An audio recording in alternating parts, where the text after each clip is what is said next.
अस्सलाम वालेकुम, मेरा नाम डॉक्टर अहमद यास है। मैं कंसल्टेंट नेफ्रोलॉजिस्ट और ट्रांसप्लांट किडनी फिजिशियन हूँ। मैं साहिवाल टीचिंग हॉस्पिटल,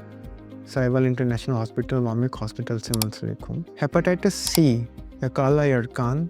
या पाकिस्तान में बहुत कॉमन है। तो मैं आज हेपेटाइटिस सी के बारे में और उसकी वजह से गुर्दे पे जो असरात हो सकते हैं उसके बारे में आपको डिस्कस करूँगा। हेपेटाइटिस सी एक वायरस इन्फेक्शन है जो ब्लड टू ब्लड ट्रांसफ्यूजन, माँ से बच्चे में और किसी भी सेक्सुअल एक्टिविटी की वजह से आपके जिस्म में दाखिल हो सकता है। हेपेटाइटिस सी मोस्टली जिगर को अफेक्ट करता है, लेकिन हमने देखा है कि हेपेटाइटिस सी की वजह से भी गुर्दे की इन्फ्लेमेशन या गुर्दे के डैमेज हो सकते हैं। हेपेटाइटिस सी गुर्दे को कैसे डैमेज करता है उसकी 2-3 वजह है। फ़र्स्ट ऑफ़ ऑल, अगर आपका हेपेटाइटिस सी की वजह से जिगर बहुत ज़्यादा कमज़ोर हो जाए तो उसकी वजह से भी आपके गुर्दे अफेक्ट हो सकते हैं, क्योंकि जिगर जब कमज़ोर होता है तो वो जिस्म में ब्लड सर्कुलेशन को कम कर देता है, जिसकी वजह से ब्लड पूलिंग शुरू हो जाती है आपके जिगर के साथ वेन में, जिसकी वजह से गुर्दे की सर्कुलेशन कम हो जाती है, जिसकी वजह से गुर्दा काम करना छोड़ देता है, जिसे हम हेपेटोरेनल सिंड्रोम भी कहते हैं। इसके अलावा अक्सर देखा गया कि जिगर अगर हेपेटाइटिस सी की वजह से जिगर कमज़ोर हो गया है तो पेशाब और दवाइयों की वजह से कुछ अदवायात ज़्यादा इस्तेमाल की जाती है जो भी गुर्दे को डैमेज कर सकती है, गुर्दे में इन्फ्लेमेशन या गुर्दे में प्रॉब्लम पैदा कर सकती है। इसके अलावा ये तो वजह है, अगर हेपेटाइटिस सी की वजह से आपका जिगर काफ़ी कमज़ोर है या आप जिगर हेपेटाइटिस सी के मेडिकेशन या हेपेटाइटिस सी की वजह से जिगर कमज़ोर होने के मेडिकेशन ले रहे हैं, या हेपेटाइटिस सी की वजह से अगर जिगर कमज़ोर हो गया है तो उसकी वजह से गुर्दे को डैमेज हो सकता है। हेपेटाइटिस सी इटसेल्फ भी गुर्दे को डैमेज कर सकता है। हेपेटाइटिस सी वायरस कभी कभी गुर्दे में डिपॉज़िट हो जाता है, जिसकी वजह से गुर्दे के अंदर कुछ केमिकल चेंजेस पैदा करता है, जिसकी वजह से इन्फ्लेमेशन शुरू हो जाती है और गुर्दे की झिल्ली में इन्फ्लेमेशन शुरू हो जाती है। इसकी वजह से गुर्दे की शक्ल और गुर्दे के जो इंटरनल चीज़ें हैं और झिल्ली है वो डैमेज हो जाती है, जिसकी वजह से आपका गुर्दा इन्फ्लेम हो जाता है, जिसमें आपके जिस्म में सोजिश हो सकती है, आपके पेशाब में खून आ सकता है, प्रोटीन आ सकती है, आपके ब्लड प्रेशर ज़्यादा हो सकता है। ये जिगर से पहले भी हो सकता है हेपेटाइटिस सी। जिगर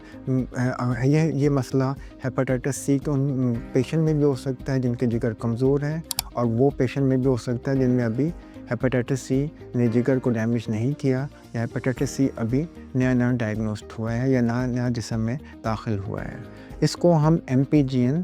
या मेम्ब्रेन पॉलीप्लेटिक ग्लोमेरुलोनेफ्राइटिस कहते हैं, जो हेपेटाइटिस सी की वजह से होता है।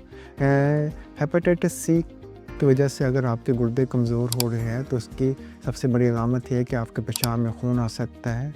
या आपके पेशाब में प्रोटीन आ सकती है, पेशाब कम हो सकता है, पेशाब की मकदार कम हो सकती है, आपके जिस्म में सोजिश हो सकती है, ब्लड प्रेशर ज़्यादा हो सकता है, आपके खून की कमी हो सकती है, निमकियात ज़्यादा हो सकते हैं, और इसके अलावा मुख्तलिफ़ किस्म के और मसले हो सकते हैं। अगर आपको हेपेटाइटिस सी है और आपको ये अलामत है तो आपको अपने टेस्ट कराने चाहिए, क्योंकि हेपेटाइटिस सी की वजह से अगर ग्लोमेरुलोनेफ्राइटिस हो गया है तो उसका इलाज पॉसिबल है। उसके लिए सबसे इम्पॉर्टेंट चीज़ है कि हमें टेस्ट कराना चाहिए। इसमें हेपेटाइटिस सी का PCR, viral load, C3C4, autoimmune profile, इसके अलावा पेशाब का टेस्ट जिसमें urine complete 24 hour urine protein, इसके अलावा कुछ और टेस्ट जिसमें अल्ट्रासाउंड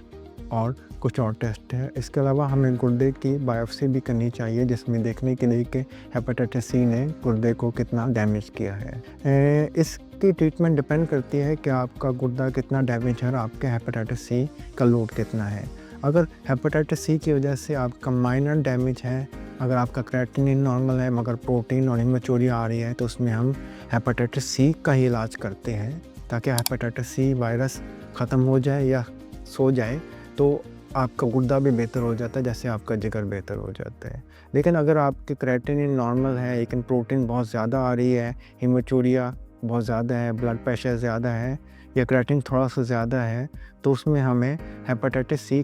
के इलाज के साथ साथ कुछ और दवाइयाँ भी देनी पड़ती है, जिसमें स्टेरॉइड है, कुछ इम्यूनोसप्रेशन जैसे माइक्रोफिनेट माफेटिर दे सकते हैं। इसमें इन दवाइयों के देने से और हेपेटाइटिस सी का इलाज कराने से आपके गुर्दे की सोजिश या कम हो जाती है या कंट्रोल में आ जाती है या ख़त्म हो जाती है। कभी कभी हेपेटाइटिस सी की वजह से गुर्दा बिल्कुल ही ज़्यादा इन्फ्लेम होने की वजह से शट डाउन हो जाता है, जिसे हम RPGN भी कहते हैं। ऐसे मरीज़ों में हमें हेपेटाइटिस सी का इलाज भी कराना चाहिए, मगर इसके साथ हमें कुछ दवाइयाँ जो गुर्दे को बचाने के लिए दी जाती है, जिसमें हाई डोज स्टेरॉयड होता है। इसके अलावा रिटुक्सिमैब है और कुछ ट्रायल्स में साइक्लोफॉस्फेमाइड एक इम्यूनोसप्रेशन है जो कैंसर की मेडिकेशन है, वो भी दी जाती है। और कभी कभी हमें प्लाज्माफेरेसिस जो सफ़ेद खून का डायलिसिस होता है वो भी करना पड़ता है। तो इस सब मसलों में हेपेटाइटिस सी की वजह से अगर आपका गुर्दा कमज़ोर है तो इसका अगर बर वक्त डायग्नोस किया जाए, बर वक्त इलाज किया जाए तो आपका गुर्दा भी ठीक हो सकता है और हेपेटाइटिस सी की वजह से जो मसले हैं उसको भी बेहतर किए जा सकते हैं। अगर आपको हेपेटाइटिस सी है और आपका पेशाब कम आ रहा है या पेशाब में खून आ रहा है या पेशाब में प्रोटीन आती है, ब्लड प्रेशर ज़्यादा हो जाता है या आपके क्रेटिनिन गुर्दे का फंक्शन ख़राब होना शुरू है, तो अपने नेफ्रोलॉजिस्ट को दिखाएं ताकि बर वक्त आपकी तशख़ीस हो सके और हेपेटाइटिस सी की वजह से जो गुर्दे को नुकसान हो रहा है उसको बचाया जा सके।